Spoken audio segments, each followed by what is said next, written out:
Hi, today I'm going to be talking about team management.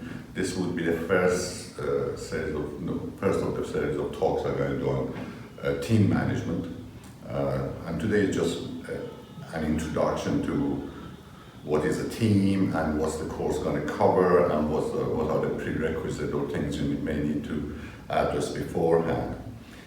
Now, starting with team, I mean, everyone from childhood, you've been playing in teams. You know, as soon as you go to school, you are part of a, football team, basketball team, playground team. So, and as we grow up, we join more teams, drama clubs and, study groups and so on. So everybody is familiar with the team and playing in team. Some of us are better at it, some of us not. But like anything else, we can improve ourselves. Being a team member or managing a team, human beings actually, we are here because we are a team player.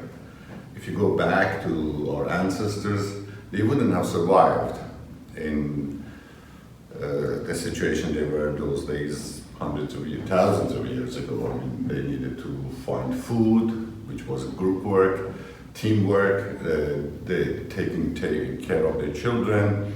So being a team player is genetically built into every human being. Now here we're obviously talking about the teams within the business and management and working groups and so on. So we're going to move quickly into that. And this program, I mean, it's for anybody. I mean, anybody can enjoy it. It would be a series of talks, which we will, this introductory talk would be the first one. Then we're going to go to team building. Hopefully my colleagues will put these on the side here. Setting objectives for the team. I mean, without an objective, you really don't have a team. A team is a group of people which they want to achieve something or complete a task. Then we come into how we lead the team, the leadership styles and things like that. How to be a team player, what are the different types of teams. We're going to look at team role theory, because obviously everybody has got a role to play in a team, so those roles have to be decided upon.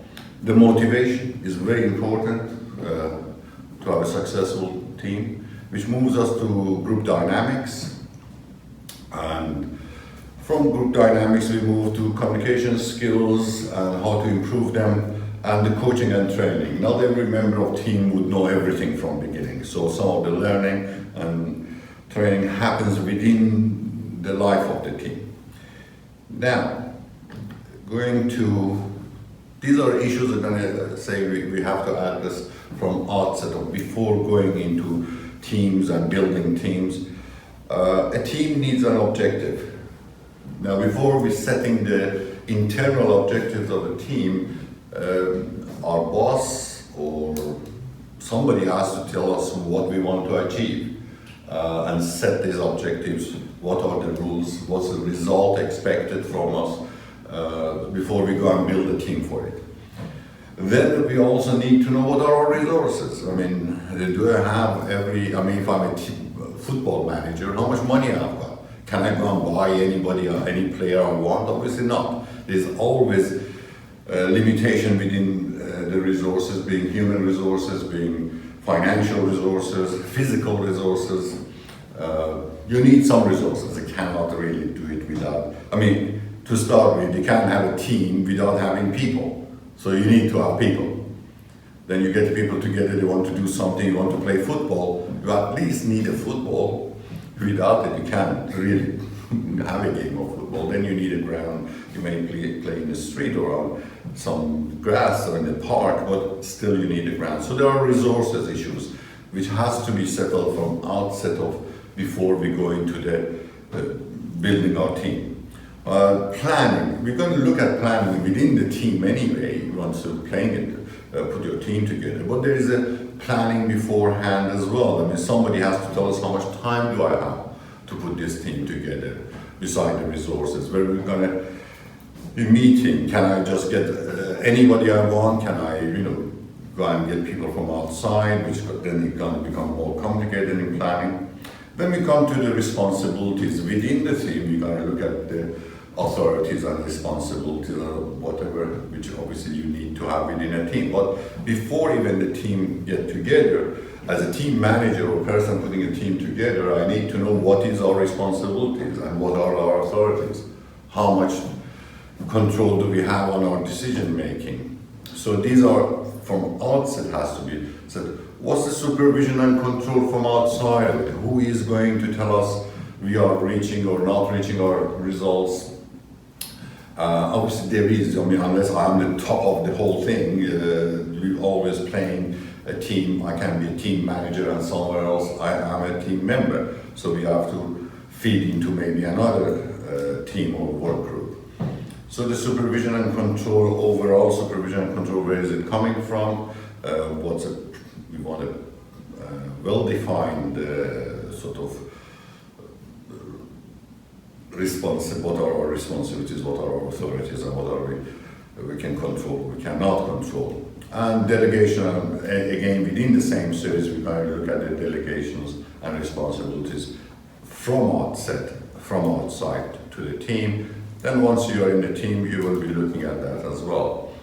Now, within the team, you kind of set objectives and the roles and who's responsible for what. But as I said, from outset, we're going to be given some objectives to reach, which the team objectives is something which is after the company level objectives are set. Then to achieve those objectives, we will expect to get a clear specification. What are the objectives we have to achieve? And so we can then make that the team objective. So you need the overreaching sort of directions from your company. What are the company going to do? And then what's the responsibility of this team to do? Next from that, I'm going to go fast through these. We talked about it. I want to know from outset what's our financial resource situation, what's our human resource situation, what's our physical resources, and also what's the time frame. The time itself is a big resource, and usually you have a very limited amount of time. And this is the time we're talking about. How much time do I have got to put a team together? Then obviously what's the time frame the team has to achieve those objectives. Planning, this is a planning prior to the team getting together, which again is a kind of information we need from our supervisors, like what's the scope of time? What's the access to manpower, internal, external, consultancies, and so on. What's the scope of work?